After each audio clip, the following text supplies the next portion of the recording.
سورۃ الکہف کا جو مرکزی ٹاپک ہے وہ دنیا پرستی کی مذمت ہے، اسی لیے اسے دجال کے ساتھ لوگ ریلیٹ کرتے ہیں۔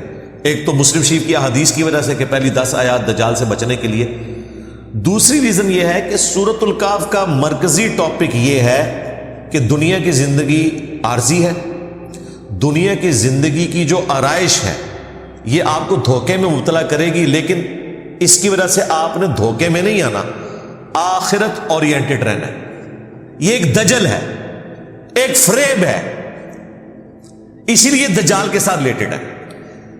سورۃ الکہف کا مرکزی ٹاپک دنیا کے فتنے کی مذمت ہے، لیکن افسوس بہت کم مسلمان ہیں جو سورۃ الکہف کے اس ٹاپک کو جانتے ہیں۔ دجال کی بات تو کرتے ہیں لیکن یہ دجالی فتنے کی بات ہو رہی ہے۔ دجال ایک پرسنالٹی بھی ہے لیکن ایک سسٹم بھی ہے جو اس پرسنالٹی کو ویلکم کہے گا، اور وہ سسٹم ایسا ہے جس نے انسانیت کے لیے بہت کچھ کیا۔ اس وقت ہمارے اس ہال کے اندر کوئی ایک چیز بھی ایسی نہیں ہے جو کسی بزرگ کی، کسی مولوی کی بنائی ہوئی ہو۔ یہ ساری اسی سسٹم کی آؤٹ پٹ ہے جس کا پازیٹیو یوز بالکل درست ہے۔ آنکھیں اللہ کی نعمت ہے، پازیٹیو یوز بہت اچھا ہے، نیگیٹو کریں گے بہت برا ہے۔ ہاتھ اللہ کی نعمت ہے، پازیٹیو یوز کریں بہت اچھی بات ہے، اس سے نیگیٹو یوز کریں تو جہنم میں جانے کا سبب ہے۔ زبان کتنی بڑی اللہ کی نعمت ہے، پوری دنیا میں انبیاء جو انقلاب لے کر آئے اسی زبان کی برکت سے لے کے آئے، لیکن اس کا نیگیٹو یوز کرے اس سے بڑا فتنہ کوئی نہیں ہے۔ اسی طریقے سے سائنس جس نے انسانیت کے لیے اس جسم کی آسائش فراہم کی ہے، بہت بڑی نعمت ہے۔ اگر انبیاء کرام علیہ السلام نے روح کی آسائش کے لیے انسانیت کو تعلیمات دی ہیں تو جسم کی آسائش سائنٹسٹ نے ہمیں دی ہے۔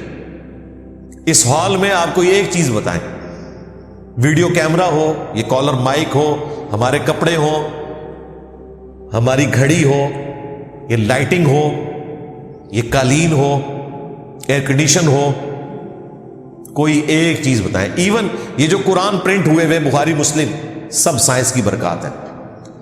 تو سائنس اللہ تعالیٰ کی طرف سے بہت بڑی نعمت ہے، اس کا پازیٹیو یوز۔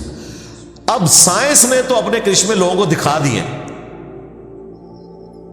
اور انبیاء نے جو اپنے ماننے والوں سے وعدے کیے ہیں وہ آخرت میں پورے ہونے ہیں۔ ان الذین یخشون ربہم بالغیب لہم مغفرۃ واجر کبیر، بے شک جو بغیر دیکھے اپنے رب سے ڈرتے ہیں ان کے لیے مغفرت اور بڑا اجر ہے۔ سائنس نے سب کچھ یہیں کر کے دکھا دیا آپ کو۔ سائنس اگر آپ کو یہ کہتی ہے نا یہاں بیٹھے ہوئے 10,000 کلومیٹر دور جو بندہ بیٹھا ہے میں آپ کے سامنے اسے لے آؤں گا تو سائنس کر کے دکھا دیتی ہے ویڈیو کانفرنسنگ کے ذریعے۔ وہ سفر جو سب کانٹیننٹ انڈیا پاکستان سے 4 مہینے میں طے ہوتا تھا، حج کا سفر، پیدل سفر کرتے ہوئے، سائنس نے اس کو 4 گھنٹے پر لا کر دکھا دیا، اور اتنا آرام دہ کہ آپ کو تھکاوٹ بھی نہیں ہوگی، اور نہ سفر میں لٹنے کا اندیشہ۔ یہ آسائش ہمارے سامنے۔ پھر وہاں بھی آپ مکہ مدینے میں چلے جائیں تو ہر آسائش آپ کو سائنس نے دی ہوئی ہے۔ ابھی وہ حاجی زندہ ہیں جن لوگوں نے نئے جوڑے الگ سے رکھے ہوتے تھے طواف کعبہ کرنے کے لیے، پاؤں جل جاتے تھے۔ سائنس کی برکت سے آپ نے اٹلی کا وہ ماربل نکال لیا وائٹ کلر کا، وہاں پہ ڈالا، سخت گرمیوں میں بھی وہ ماربل ٹھنڈا ہوتا ہے، آپ کو جوتی پہننے کی ضرورت ہی نہیں طواف کعبہ کرنے کے لیے۔ غلاف کعبہ سائنس کی برکت سے بن رہا ہے۔ وہاں پہ جتنی صفائی ہو رہی ہے، پانی کا نظام، ایون زمزم جو نکالا جا رہا ہے اس بڑے پیمانے کے اوپر، وہ موٹریں، وہ سارے کا سارا نظام سائنس نے دیا۔ پھر انٹرنیٹ کا کرشمہ، پرنٹنگ پریس کا کرشمہ، یہ اتنی چیزیں ہیں کہ اگر آپ شمار کرنا شروع کریں تو کسی حد تک یہ چیز جسٹیفائی لگتی ہے کہ سائنس نے لوگوں کا جو یہ دماغ خراب کر دیا کہ اس دنیا کی زندگی کو انہوں نے سب کچھ سمجھ لیا، وہ جسٹیفائی ہے کافی حد تک. اگر آخرت اورینٹڈ کوئی نہ ہوا تو یہ ساری چیزیں اس کو گمراہ کر لینے کے لیے کافی ہیں. یہی دجالی سسٹم ہے کہ مادے کی آنکھ کھلی ہوئی ہے اور روحانیت کی آنکھ بند ہے. دجال کی بھی ایک آنکھ ہے. سمبولک بھی ہے یہ بات، فزیکلی ایک پرسنالٹی بھی ہے اور ایک سسٹم بھی ہے. ہم سائنس کے مخالف نہیں ہیں. ہم نہیں کہتے کہ جی وہ دجال کی بائیں آنکھ جو ہے وہ یوں ہے تو دائیں والی یوں ہو جائے گی، یا دائیں ہے تو بائیں ہو جائے. ہم کہتے ہیں دونوں آنکھیں چاہیے. ہمیں ریویلڈ نالج بھی چاہیے، وحی کا علم بھی، اور ایکوائرڈ نالج بھی، سائنس کا علم بھی. ان دونوں کو ملا کر انسانیت کی بہتری ہوگی. روح کی غذا انبیاء پرووائڈ کرتے ہیں اور جسم کی غذا، آسائش ہمیں سائنس پرووائڈ کر رہی ہے. اگر وہ جرمن سائنٹسٹ امونیا نہ ایکسٹریکٹ کرتا اور ہمیں کھاد نہ ملتی تو آج دنیا بھوک سے ہی مر جاتی. 8 سے 100 سال پہلے دنیا کی آبادی آلموسٹ 1 ارب تھی، آج 8 ارب ہو چکی ہے. اگر زمین وہی کچھ پیدا کر رہی ہوتی تو یہ 7 ارب لوگ تو بھوکے مر جاتے. آج مشینیں نہ ہوتی تو انسان ننگے پاؤں پھرتے. کتنے موچی آپ لے کر آتے جو آپ کی جوتیاں بناتے. تو یہ سائنس نے سب کچھ کر کے دکھایا آپ کو. اس لیے پھر لوگ اسی کے اندر گم ہو جاتے ہیں اور اسی کو سب کچھ سمجھ لیتے ہیں. یہ دنیا کا فتنہ ہے جس میں آپ مبتلا ہو رہے ہیں. دنیا ہماری ضرورت ہے لیکن اپنے اوپر سوار نہیں کرنی. اس کو آپ مثال سے سمجھیں. کشتی نے پانی پہ ہی چلنا ہے، پانی اس کی ضرورت ہے لیکن پانی کشتی کے اندر نہیں آنا چاہیے.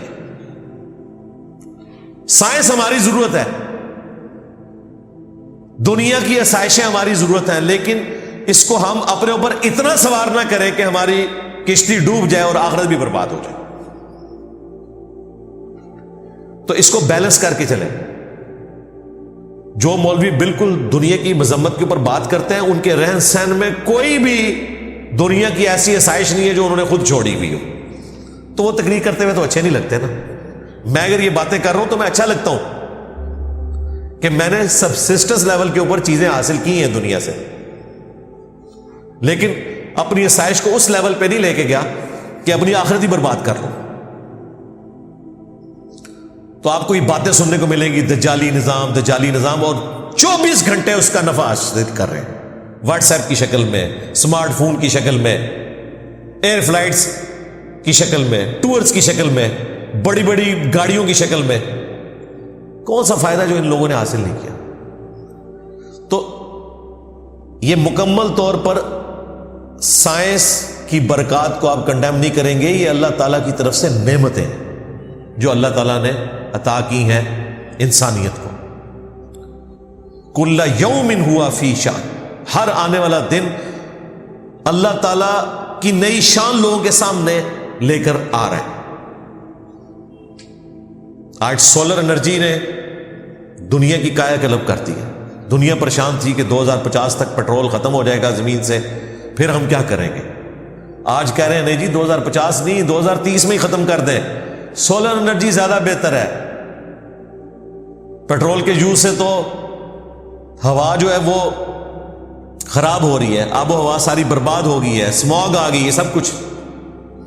اب اللہ تعالیٰ نے آپ کو وہ انرجی دی ہے جو ختم ہی نہیں ہونی. سورج کی انرجی رینیویبل انرجی سے کہا جاتا ہے، یہ ختم نہیں ہونے والی. دوسری ہے نان رینیویبل انرجی، جو دوبارہ آپ پروڈیوس نہیں کر سکتے، جیسا کہ تیل ہے، ختم ہو جائے گا. سولر انرجی ختم نہیں ہوگی، ونڈ انرجی ختم نہیں ہوگی. اور جب یہ ختم ہوگی نا اس وقت انسانیت ہی ختم ہو جائے گی، کیونکہ سورج ختم ہو گیا تو دنیا ختم. غوث وقت نے دنیا نہیں سنبھالی ہوئی ہے، سورج نے سنبھالی ہوئی ہے. اور سورج کو پتہ بھی نہیں کہ اس نے دنیا سنبھالی ہوئی ہے، خدا نے سنبھالی ہوئی ہے. یہ اللہ تعالیٰ نے اسباب بنائے ہیں. سورج کی وجہ سے مخلوقات اس پلانٹ ارتھ پہ زندہ ہیں. پودے اپنی خوراک تیار کرتے ہیں، پودوں کو ہم کھاتے ہیں، جانور کھاتے ہیں، جانوروں کو ہم کھاتے ہیں. یہ پورے کا پورا سارا نظام سورج کی وجہ سے ہواؤں کا چلنا، موسموں کا بدلنا، بادلوں کی شکل میں بارش کا ٹرانسفر ہونا، گلیشیئرز کی فارم میں برف کا وہاں پر برسنا، اور پھر وہ سورج کی طبیعت سے پگھلنا، اوپر دریاؤں کا چلنا، زمین کے نیچے دریاؤں کا چلنا. اللہ اکبر کبیرہ والحمد للہ کثیرہ وسبحان اللہ بکرۃ واصیلا. تو اس چیز نے لوگوں کو پھر فتنے میں مبتلا کر دیا کہ جی سائنس نے تو سب کچھ کر کے دکھا دیا ہے، انبیاء تو صرف وعدے کر کے گئے ہیں. لیکن جو اس سائنس کے ذریعے خدا اورینٹڈ ہو جاتے ہیں، انہیں پتہ چل جاتا ہے کہ یہ کائنات جس نے بنائی ہے تو بنا کے چھوڑ نہیں دی. اس میں جو ہارمنی ہے وہ کلیئر کٹ اشارہ کرتی ہے، ایک مقصد کے تحت بنی ہے، اور وہ مقصد کیا ہے اسے انبیاء بتاتے ہیں. وہ اگر کلیم کرتے ہیں کہ یہ دنیا کی زندگی عارضی ہے، اس سے نفع اٹھاؤ، یہ حدود اللہ ہے، انہیں نہیں توڑنا، آخرت کی تیاری کرنا.